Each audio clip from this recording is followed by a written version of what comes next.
Imagine what it would be like if you could wake up in your New York City apartment at 7 a.m. and make it to your job in London, England by 9:30 in the morning. That would be a possibility if we dug tunnels between the two continents.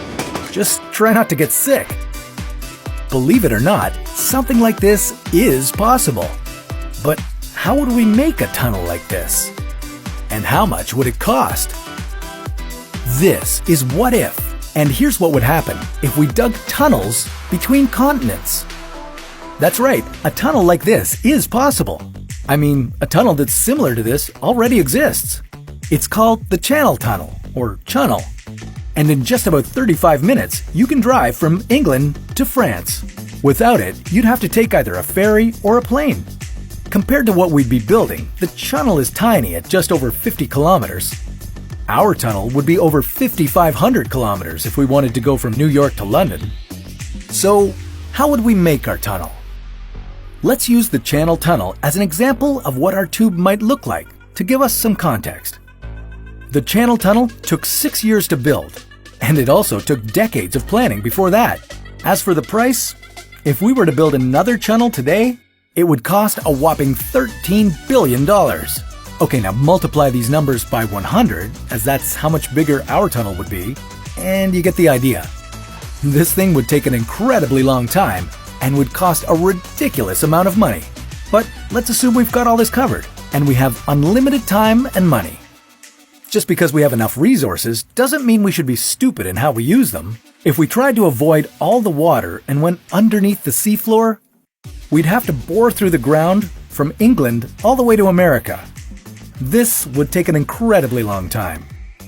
And there's always the possibility that the tunnel we built more than 5,000 meters underwater would cave in from the ocean's pressure. Instead, the best way to make the tunnel might be like this. You would make one massively long 5,500 kilometer tube and put it over the ocean. Then, using anchors, you would drag the tube down about 45 meters. You would then secure the tube using wires tied to the ocean's floor. Okay, now that we have our tunnel, what do we fill it with? Will we drive through it? Pfft, that's so 21st century. Instead, we'll be taking a train.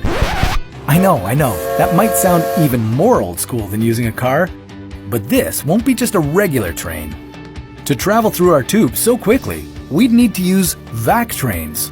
This system would essentially act as a vacuum that would take all the air out of the tube. This would allow the train to travel at incredibly high speeds due to there being little or no air resistance.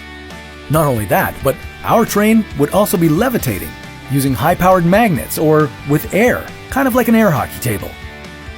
Where are my Canadians at? After propelling the train forward with a high-powered engine, it could cruise for hundreds, if not thousands of kilometers, since there's no friction to stop it. With this little resistance, the vac train can go up to 8,000 kilometers per hour. But we won't be going that fast, as that could be incredibly dangerous. Not just for the train, but for your physical well-being. Instead, you'd be going about 2,000 kilometers, which is almost double the speed of sound. But don't be too alarmed by this. Your body should be able to handle it just fine. After all, the Concorde passenger jet flew this fast for years before it was decommissioned. So, it is possible that we'll see a pipe that connects across the Atlantic Ocean one day. As long as we have enough money, time, and resources. Now, imagine that the supersonic train actually exists, and we could casually travel from Europe to America in just under an hour. Think about how industry, our economy, and travel would change. But what if we never even had to travel from Europe to America, as the land masses were already connected? Well, that sounds like a story for another What If.